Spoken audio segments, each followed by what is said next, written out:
Good afternoon, everybody. Good afternoon. This is it. So we're going to sign this after a ton of work by a lot of people over a really long time. And still no Senator Tarr.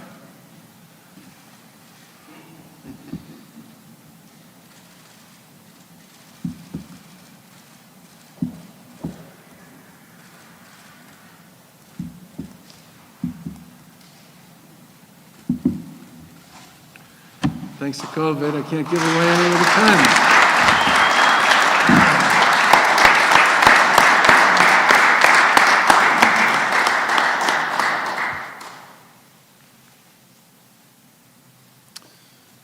So good afternoon. Obviously, I'm very pleased to have just signed this legislation, and that is the official bill to ensure that Massachusetts continues to be a national leader on climate issues. I want to thank all the legislators who are here today for your leadership and your work to advance this legislation, and I especially want to thank the folks behind me, President Spilka, Speaker Mariano, and so many of the other members of the conference committee who I think for the most part are here. I see Senator Barrett, I see Senator O'Connor, I see the new chair and conference committee member, Representative Roy, Representative Golden. It's good to see you here as well. I don't see Senator Cream or Representative Haddad. Are they, did I miss them? Are they here? Nope. And Senator Pacheco, as the author of the 2008 legislation that has kind of served as the North Star for us. It's great to have you with us as well.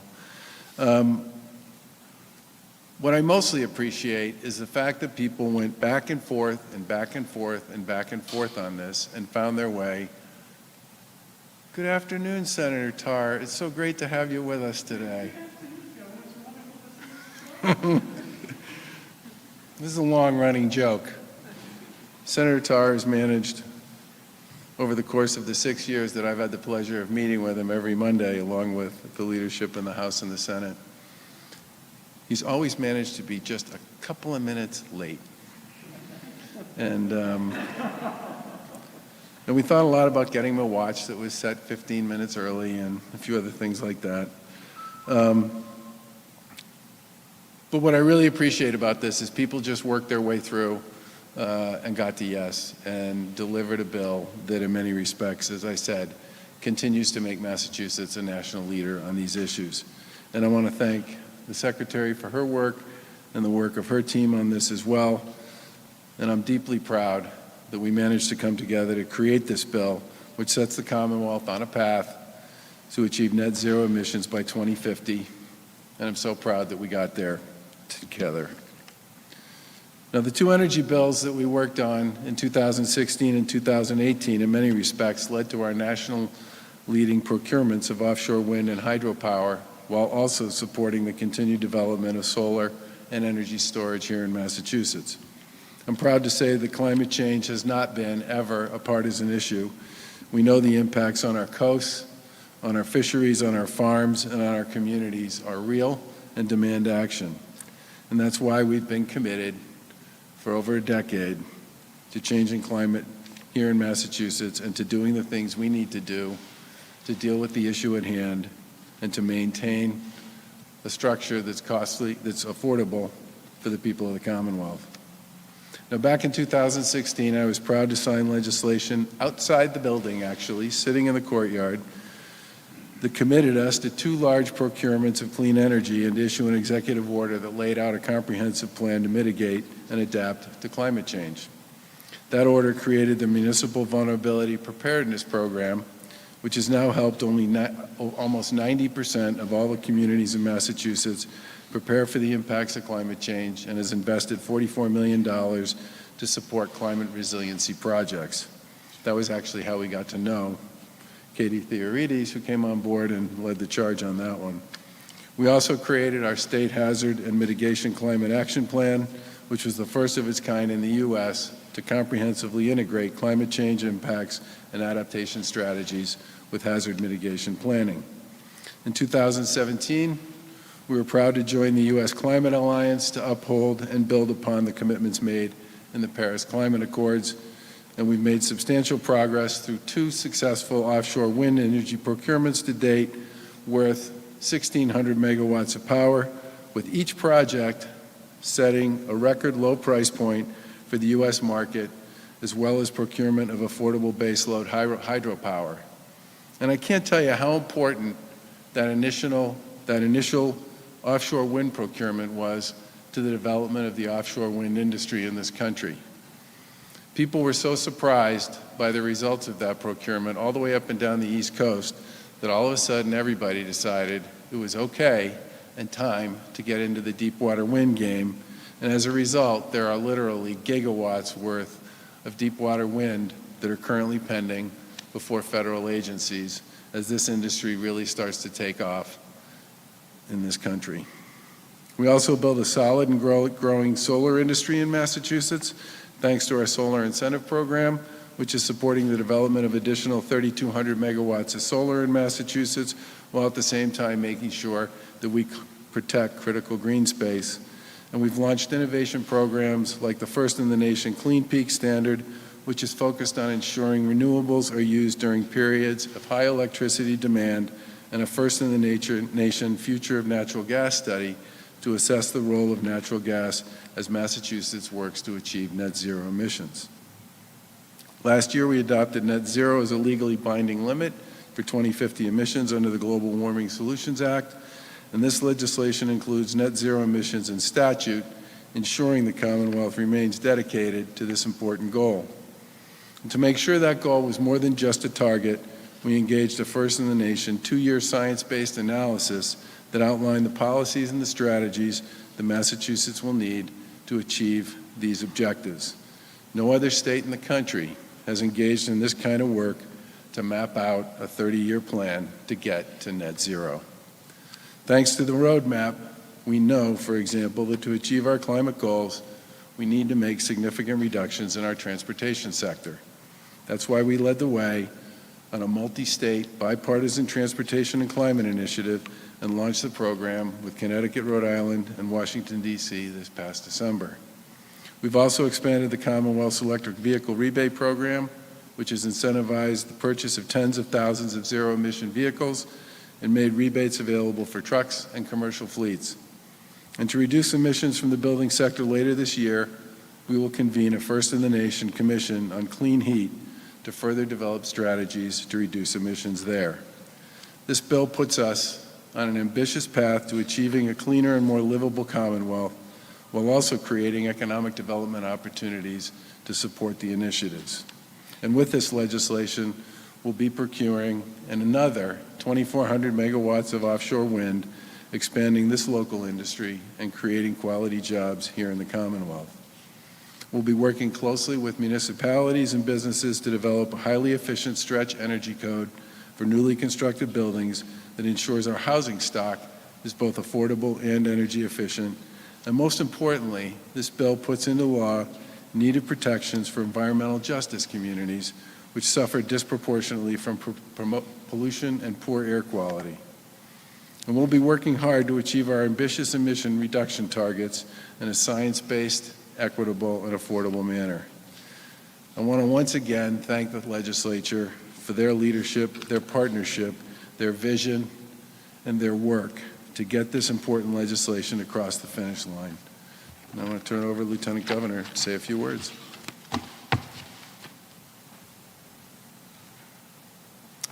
Thank you, Governor, and good afternoon, everyone. I'd like to first and foremost say thank you to the Senate President and to the House Speaker and to my colleagues in the legislature for your hard work, including Secretary Theoharides and her team, some of whom are here today, over these past 6 months to continue to see Massachusetts stand as a leader and in a bipartisan way lead the nation on climate change policies. As the Governor noted, this bill reduces emissions, creates jobs, and protects economic development, and we look forward to the important work that is ahead for all of us. Since 2015, our administration has been focused on pursuing bold, ambitious climate action through our executive order on climate change and our nation-leading clean energy procurements and net zero emissions commitments. We have also invested over $930 million in climate adaptation and mitigation across the Commonwealth, and has partnered with cities and towns throughout our municipal vulnerability preparedness program to award $44 million since 2017 to priority climate resilience projects. I think we have about two-thirds of our communities have a municipal vulnerability preparedness plan. Lots of ideas about how to improve local infrastructure, and certainly we'd like to be able to partner with them and all of you to see that come to a reality. This bill reflects a lot of good feedback from our municipalities and stakeholders, and it will help our cities and towns in their efforts to provide cleaner air and a better quality of life for all of our residents, from one end of the state to the other. The legislation authorizes the administration to build a new high-efficiency energy stretch code that our municipalities may voluntarily adopt to ensure that the newly constructed homes so needed in our Commonwealth will help us meet our long-term energy efficiency and climate goals. We're especially proud of the new policies included in this legislation that provide stronger protections for our environmental justice populations, as the Governor noted, to ensure that no community in the Commonwealth shoulders an undue burden of pollution or environmental impacts. Massachusetts continues to be a leader. We know that's very important to all of us here and for the people of this Commonwealth, and we will continue to work together and partner to make sure that we build on this momentum in our long-standing bipartisan and smart approach to the challenges that we face relative to changes in our climate. We are definitely setting up this Commonwealth in a very positive and strong way, and obviously it's a legacy that we are able to give to the next generation of people who call Massachusetts home. Congratulations to everyone. Thank you so much for your hard work, especially with all the challenges that we've faced over the course of this past year. You did not lose sight of the importance of getting this done. Thank you all very much. I'd like to now turn it over to Secretary Theoharides. I think we're actually going to Senate President next. Is that? I don't know. Okay, well, please. I thought the speaker. Speaker Mariano, okay. Reluctantly, I'll come to the microphone. I want to thank the governor for signing this bill today. A bill that has more miles on it than my car. It's gone back and forth enough, but it does show the importance of this bill. The importance of the bill to the future of the Commonwealth as we move into a new century with all sorts of new challenges. And it couldn't have been done without a House team that has really been at this an awful long time, and that's our new chairman, Jeff Roy, who hit the ground running, was thrown into a very difficult situation trying to do negotiations at the last minute. Thank you so much. Yeah, I'll pay for that. And Tom Golden, who has been doing this way longer than he wants to admit. And to the Senate team, Senator Barrett, who's been doing this for a long time, and Senator Pacheco has been involved for a long time. And the Senate President, who, this veto was my first encounter with a veto from the governor. And the Senate President helped me understand how this system works. And we gave it right back to him. And instead of getting angry, he took the challenge and started to work on making the bill better. And what we have in front of us, I think, is an outstanding beginning to a change in the way we look at energy in the Commonwealth that's going to change, as the Lieutenant Governor said, the future for many generations to come. And I'm just happy to be here today as part of this, a very small part of it, but nevertheless, happy to have contributed. So with that, I think the Senate President. Thank you. Thank you, Mr. Speaker. So we've all heard the phrase that good things are worth waiting for. Well, boy, this is a really good thing, and it was worth the waiting, I have to say. I have heard this legislation, words used to describe this piece of legislation, words such as sweeping, landmark, far-reaching, ambitious, bold, and nation-leading. Indeed, I believe it is all of those things. It's not all that often that those words truly fit the piece of legislation before us. And we should be proud, very proud, as a Commonwealth, to continue our leadership with this bill. I'd particularly like to start off thanking and congratulating Senator Michael Barrett. Thank you. I know you poured your heart, soul, a lot of time, and considerable expertise into this bill. You are a valued partner and advocate, and I cannot thank you enough for all your hard work and leading the Senate in this endeavor. I'd also like to give heartfelt thanks to Senator Cream and Senator O'Connor on the conference committee, Senator Pacheco for all of your expertise over the years and in this, and Speaker Mariano for being a steadfast partner and helping hold the line on some of the important issues, but also willing to work together to reach out with the administration and continue to work with them to make this bill more practical at times and better in some ways, many ways. Thanks, a big thanks to Rep. Roy and Rep. Golden as well for all of your hard work. Rep. Haddad, Rep. Jones, Minority Leader Tarr, and so many others, because this bill, I know in the Senate, almost every single senator left an imprint, a fingerprint on this bill, and I would guess similar in the House. And thank you, Governor, for signing this bill today. It's a great bill. Thank you.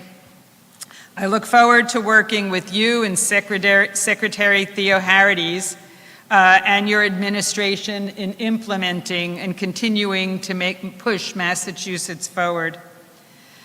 Today also belongs to all of the climate activists, which they were many. We had many protests here in the State House. But I also want to especially acknowledge our young people who never gave up, who encouraged us to be bold in how we approach climate action.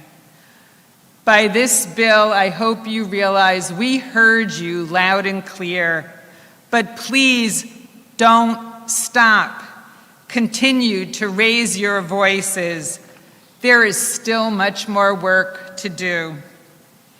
Years ago, I was proud to be one of the original sponsors of the Global Warming Solution Act. But even I acknowledged it was time to update and amend that bill to address the crisis before us. And I believe, I won't go into all the pieces, you've heard it, but I believe that this new law gives us the tools that we need to respond to this existential crisis, and we need them because our future, our very future, is at stake. Today, Massachusetts embarks on its new green roadmap, one that strikes an important balance between curbing the devastating impacts of climate change and helping to fuel our already growing green economy and job creation. The critical part about this eco-friendly road trip, we finally have a willing and proactive co-pilot in the Biden administration who embraces science and is working to help put our country back on track as a global leader on climate change, just as it should be. So thank you again to everyone here, to the residents of the Commonwealth, and all those who actively engaged us to help make this legislation as great as it is. And I'd like to take this opportunity now to introduce, it is your turn this time, to Secretary Theo Harrides. Thank you. Well, thank you, Madam President, and good afternoon. I'd like to begin by thanking the Governor and Lieutenant Governor Polito for their leadership and belief in this bill, and by echoing all of the gratitude today for Speaker Mariano, for Senate President Spilka, and for both branches of the legislature. All of the work you have done on this has been tremendous. I'd also like to echo the comments from the Senate President on the advocacy community and the many stakeholders who came forward on this bill to make their voices heard. I'd also like to say it's great to be in a room with all of you. We did this bill and all of these negotiations in a very different manner than we would usually do this, without the opportunity for a casual conversation or a walk down the hall to be in the same room. And so I think that, coupled with the challenges we faced and all of the things on our mind this year with COVID, keeping ourselves laser focused on these climate and clean energy challenges as my office worked to finish our deep decarbonization roadmap and our 2030 plan, or reviewing our SMART program and getting those regulations out, or finalizing a new offshore wind RFP during this time of great attention to a massive public health crisis. We have not turned our eyes away from a generational crisis of climate change and really working towards positive, proactive, and practical solutions on that front. The legislation signed by the governor today does a lot of things and builds on a long record of leadership from this administration and a bipartisan record that the legislature and the governor have established working on this since 2015. You've heard a lot about that already, so I won't comment more, but I think that the model we have in Massachusetts could do a lot for the rest of the country and the federal government in terms of working on climate change in a bipartisan, multifaceted way across the country to really set some of these things into motion. I think one of the key pieces of the legislation that is most exciting for me are some of the nation-leading provisions on environmental justice in this bill. It will require additional review for MEPA projects in environmental justice communities and outside environmental justice communities where there's an air quality impact. It also, for the first time, will require our Department of Environmental Protection to review projects with an eye not just towards the specific impacts of an individual project, but to look at the historic and existing impacts of air pollution in that community or other environmental community when considering a new project and new infrastructure to be added to a community. And as we create and build this new clean energy system of the future, not making some of the same mistakes we've made in our old energy system in terms of marginalizing communities or putting more of a burden on certain communities and others can be a real lasting legacy of this bill, and something I'm very excited about. On offshore wind, we have had terrific news in the last several weeks coming out of the Biden administration, and as our first project nears its final record of decision in the coming weeks, I think the opportunity to continue expanding on offshore wind and the environmental benefits it brings, the economic development potential it holds, and the new clean energy industry it can build right here on our shores is momentously exciting and something we are looking forward to. Our plan says we need 15 gigawatts, and so we have much work ahead of us to do that. In closing, I would just say, as I was leaving to drive over here, I stopped by my daughter's room. She was writing a story. I asked her if she wanted to come. She was unsure she wanted to come to a bill signing. She said, "So you're going to watch the governor sign a bill today on climate change?" And I said, "Yes." And she said, "So why is that important? Don't you have to do something to stop climate change?" And I said, "Yes, you do, but this is step one, and we have a lot of work ahead of us." And so I really look forward to that work, the work we're doing for all of our children and for the future of our residents here in the Commonwealth. Thank you. And I will turn it over to Senator Carr. Thank you. Well, thank you very much, Madam Secretary. And Governor, I beg your indulgence that I was adjusting to daylight savings time, and so I was a few minutes late, but I beg your indulgence for that. And Mr. Speaker, I would just point out that the veto was just a volley over the net. It wasn't a spiking of the ball. And I'm glad that the ball came back and forth. It was the Senate President is very well versed in such matters, and I'm glad she was able to share that wisdom with you. I played a lot of volleyball. So, you know, when you're faced with a crisis of the size and the magnitude and the intensity of the one that we face with regard to climate change, taking no action is no choice. It's no responsible choice. And so we had to come together to find a right way to be able to make good choices and right choices. If you go into a crisis and you don't have a plan, you do things that are ill-advised, done at the last minute, and are not cost-effective. If you go into a crisis with a plan and a sense of direction, the potential for those things to happen can be minimized. And that's why we needed a plan. When you go into a crisis with a plan, and a plan that includes a role for everyone to play, the chances of success are much greater. And that's why it was important that this plan has a role for everyone to play in the Commonwealth of Massachusetts. When you go into a crisis and you don't have a plan that was forged with partnership, you leave too much chance to have inconsistency and a failure to maximize the potential that you start with good partners. And that's why it's been so important to see the way that all of the parties here have acted, the way that the Senate President and our branch approached this in a bipartisan way that gave everybody a voice. And the same is true for the way the House did it. And so really, this has been an exercise of the whole for each branch. And yet, as everyone was putting their ideas into the bills, they all get funneled down to a critical few people. The conferees in the House and the conferees in the Senate. And what an awesome responsibility they have been charged with to try to keep the faith and the trust of everyone in the legislature that has focused all of their energy on the need for that reconciliation between the two versions of the bill. And so we owe our conferees a deep debt of gratitude for the work that you have done. And everyone in the legislature, as I mentioned, has played a role. So in addition to thanking our conferees, I do also want to thank Senator Pacheco. I think I'm in his speed dial on this issue.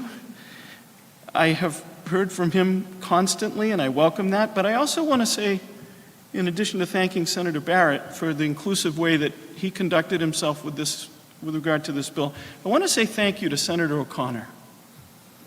I want to say thank you for your conscientious, balanced, reasoned approach to this issue that gave those of us in the minority in the Senate a very important voice. You did a great job, and I want to say thank you for that. I also want to say thank you to those in the administration that played a role here, particularly Secretary Therides, but others who were in the room as well. Everyone had a role here, and everyone played that role, and now that everyone did, we go out into the public and say now everyone else has a role to play, and we'll be there with you. You can't address a crisis unless you have a plan. You can't address a crisis unless you have a goal. This bill has ambitious goals. It also has benchmarks to make sure that we know where we stand with regard to those goals. And you can't approach a crisis unless you're constantly measuring the impact of what you're doing. In this case, on the environment, but also on the people that have to pay the bills. That's why it's also important that this bill identifies new sources of renewable energy and demands that they be brought into production. Very important. Lastly, I want to say thank you to everyone that's been involved for a couple of things that may not have gotten as much recognition in this bill. The first is carbon sequestration. One of the most powerful tools that we have that, in my humble opinion, has been completely underutilized until now. And with this bill, it's in play. And the second thing that may not seem as related to the mainstream of the bill, but is absolutely critical, are measures relative to gas pipeline safety, which need to be addressed, not only for environmental reasons, but for public safety reasons. And Governor and Lieutenant Governor, you spent so much time with us in the Merrimack Valley. You came and you listened and you acted. And Madam President, I remember when you came to visit us as well. And you said, how can we help?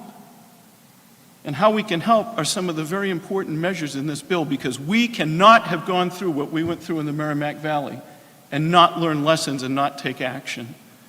And this bill begins down that path. So thanks to everyone. You can't get through a crisis unless everyone plays a role. Everyone is. We have to continue the work that we need to do, but we'll get there, thanks to the kind of planning that's represented here. Thank you.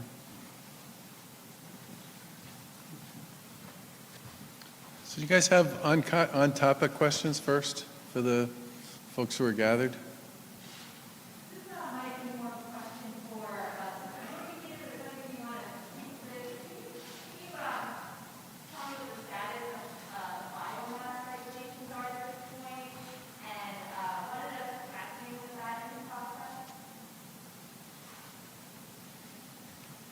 So I'm happy to take the initial stab at it in that certainly there are varying opinions and different opinions about biomass and how it should be included in the calculation or the equation of how we develop renewable energy. With regard to the regulations, I am certainly not nearly as well qualified to address that as the Secretary is, and since she's standing right here, I'm pleased to defer to her. Well, thank you, Senator. The biomass regulations, I think you're referring to is the RPS update we have been working on, and we are currently taking a look at those biomass regulations in particular and talking with the committee about when they will be filed again with the committee.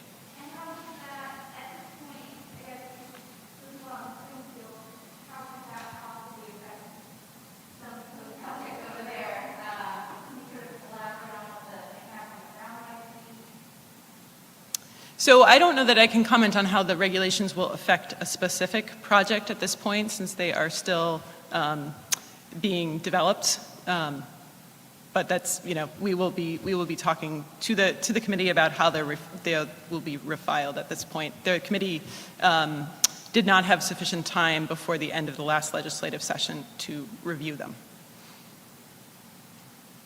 Thanks.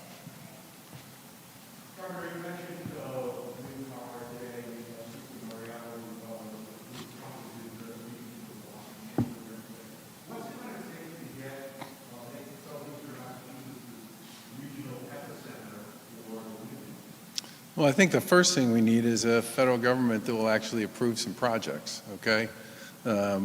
We spent the better part of the past 2 years working on our first procurement with the Trump administration, and I really do anticipate, and Senator Spilka spoke to this, that the Biden administration, by all accounts, appears to be a lot more enthusiastic about moving ahead with deepwater wind. And I do think, and I said this in my presser the other day, while that process took too long, in my opinion, for a bunch of reasons, I do believe there was a ton of work done around some of the key issues that are legitimate ones that do need to be addressed if you're going to create a gigawatt industry along the eastern seaboard, that have to do with things like fishing mitigation, national defense and security issues, travel lanes, sort of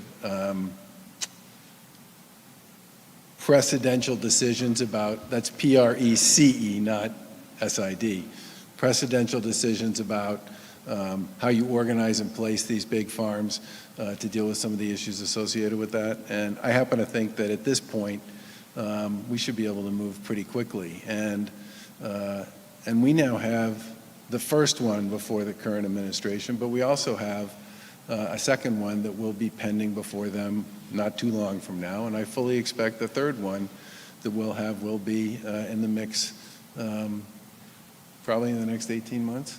The RFP just went to the DPU Yeah. for approval, so we should be picking contracts in the fall. Combine that with what's going on in New York, New Jersey, Virginia, New Hampshire, Maine, Maryland. I mean, there's a lot of activity here. And I think the big thing is it's got to get started so that there is an opportunity to create a framework for enhancing our position as a player on a lot of the infrastructure and sort of assembly issues that are associated with developing the industry. But I think everybody's pretty aligned on trying to turn the South Coast into a big player in that space.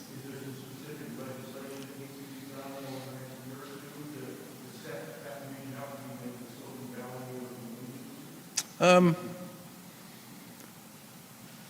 think it depends a little bit on what we think we can do with some of the federal money that's part of that's going to be part of the infrastructure bill, which by all accounts is supposed to be very much about climate, or some of the money that came as part of or that will come as part of the ARP. It's quite likely that we also could do something here in Massachusetts, but generally speaking, the federal resources are so much more significant. They may be a better place for us to go, but I look forward to discussing that one with the Speaker. I think we all have the same basic objective here, which is to make sure we take advantage of our first-in-the-nation proposal and procurement and make sure that we have in place the ability to benefit significantly from that economically. Anybody else?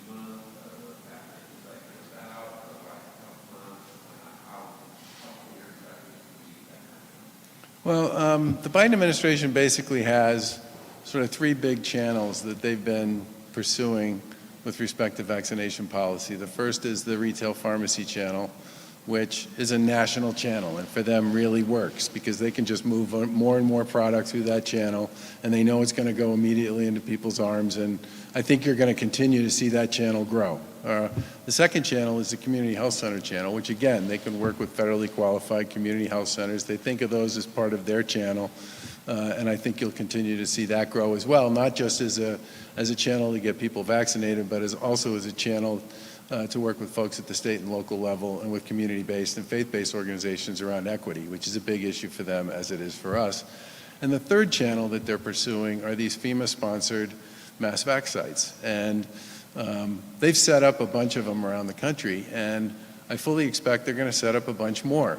And we applied, I want to say in February, it wasn't that long ago,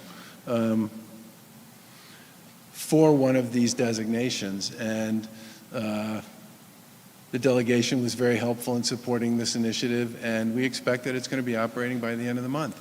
And it will come with federal support through FEMA. It will also come with vaccines, which, you know, the more of those we can get into Massachusetts, the better as far as we're concerned. And they'll plug right into the same pre-registration process that people are using on the state-operated sites.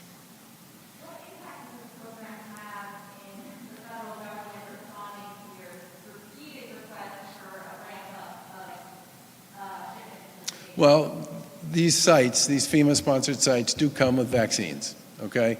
Which, from my point of view, will mean more for us if we have designated sites that are part of this program.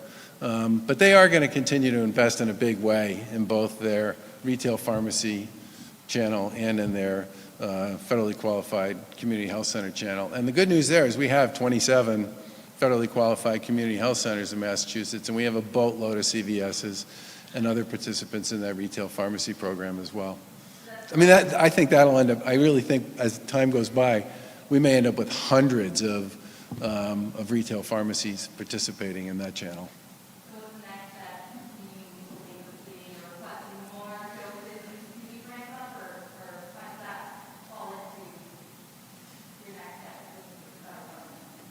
Well, they're making decisions. Can you be a little more specific about your question?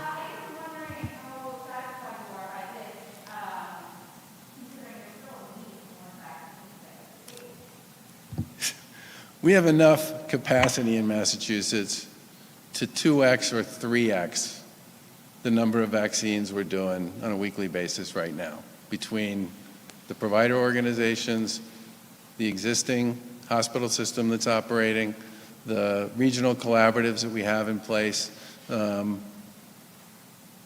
mass vac sites, and the federal channels that are available. We could do twice as many as we do now, perhaps even 3 times as many. I would like to see, obviously, a lot more vaccine in that channel. I think everybody wants to see more vaccine in that channel. And I'm especially anxious to see a lot more of the J&J vaccine because it's a single dose and it doesn't require all the same issues around storage and prep and management that Pfizer and Moderna do. Pfizer and Moderna were there first, and thankfully they were. They're part of the reason why we now have 2 million people in Massachusetts who've gotten a first shot. But I think the big challenge going forward is states have created a lot of capacity here. The feds are continuing to build their channels, and we now have, here in Massachusetts, far more capacity than we have supply. And I would love to see the two of those things align.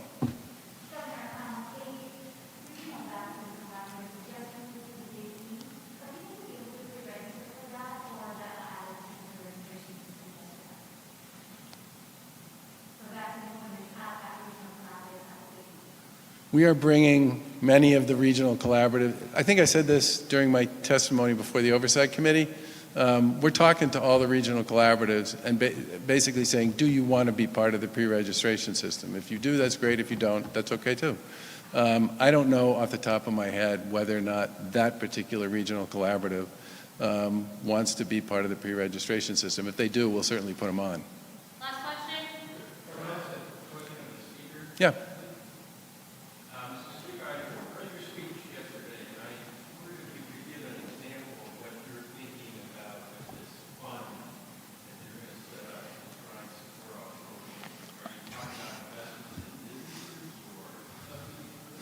I'm sorry, I missed the first part of the question. I read your speech yesterday about offshore wind. Yeah. You talked about training in that part of it, but you also talked about pumping money into the industry, kind of like perhaps to support business growth. Well, it's to support training, growth in ancillary businesses that may develop around the creation of turbines and the installation of the pads for the turbines, creation of the propellers. We could create all sorts of incentives, but mainly we have to begin to develop a workforce. If we want to be a serious contender in this, we need a workforce that can get out and put these things up. In Europe, they put them up in about 2 days. They're up and running within 2 days, and it's an amazingly quick process. Once the materials are built and they're stored next to in a deep water port, you can get them out and get them up. And it's an amazingly efficient process to put up a windmill and get it connected. The tough part is getting it from the windmill to the grid and into the homes. But those things are all things that are going to have to be looked at, and we're going to need money.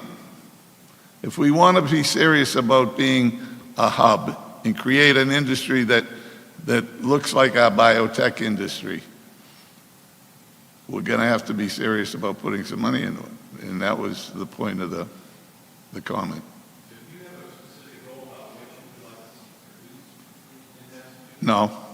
No, the industry will determine that. I'm not that smart. So we'll let the industry.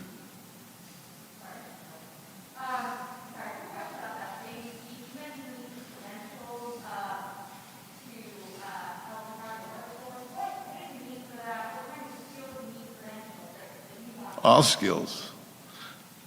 The days of walking in with a resume that says I worked at Tubular Rivet for 7 years, and then I worked at Pneumatic Scales for 5 years. It's valueless now. People want to know, what can you do? Can you run a tool and die machine? Have you experience on a lathe? These are all skills that lead to jobs.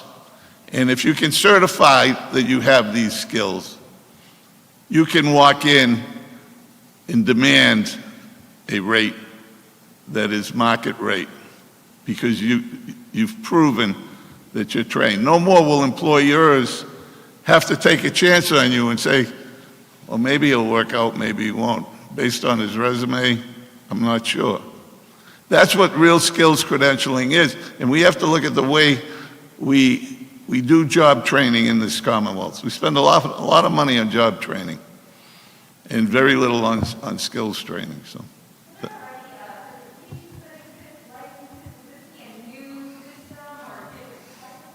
No, it's not. I didn't invent anything. It's out there. It's starting to be used more and more. But we have to bring our job training programs to match what's going on in the marketplace. So.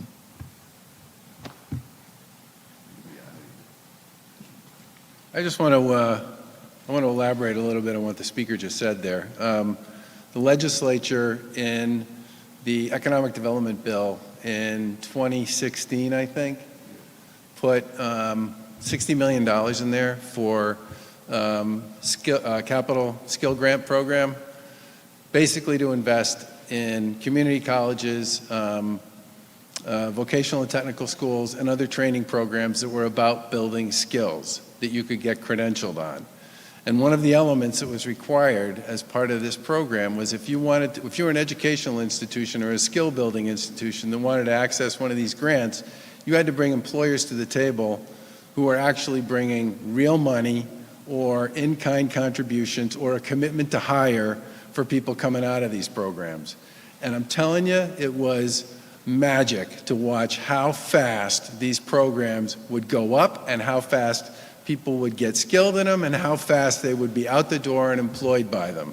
And it was exactly that led to us filing our Career Technical Institute program to really turbocharge this stuff in our budget way back pre-pandemic in January of 2020. And I can't think of anything that's going to be more important for a lot of people coming out of this very difficult and troubling time with the impact that COVID has had temporarily and in some cases permanently on a variety of fields of work than creating a really muscular skill building infrastructure with the legislature and with a lot of our skill building and educational institutions so that people can get the skills that are going to be in demand in a big way as this economy reopens again to work and get paid well to work and to build a career. And for many people, it will just be an extension of where they were heading anyway.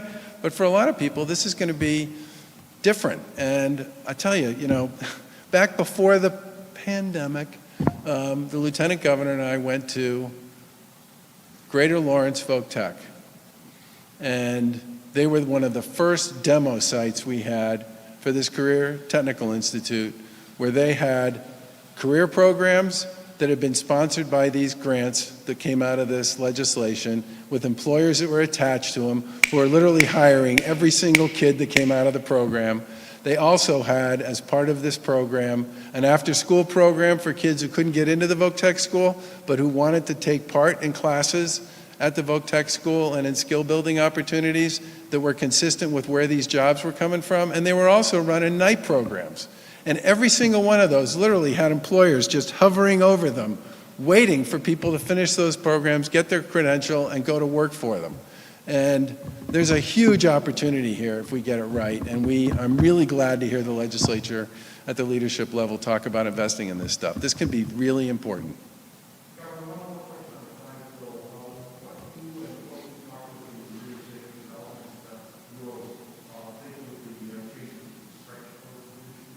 I think the biggest issue with the stretch code, and we went back and forth with the folks in the legislature on this, is not so much about having the code, it's about not having 351 codes, right? How do you develop a structure here where people, for the most part, know what the rules of the game are going to be and can act predictably against those? And I think our view is that we can build with the authorization and the structure that we got from the legislature, a stretch code that will make it possible for people to understand what's going to be expected of them and how they have to comply and what's necessary to perform, both for the folks on the development and the build side, but also for the local officials on the development and approval side.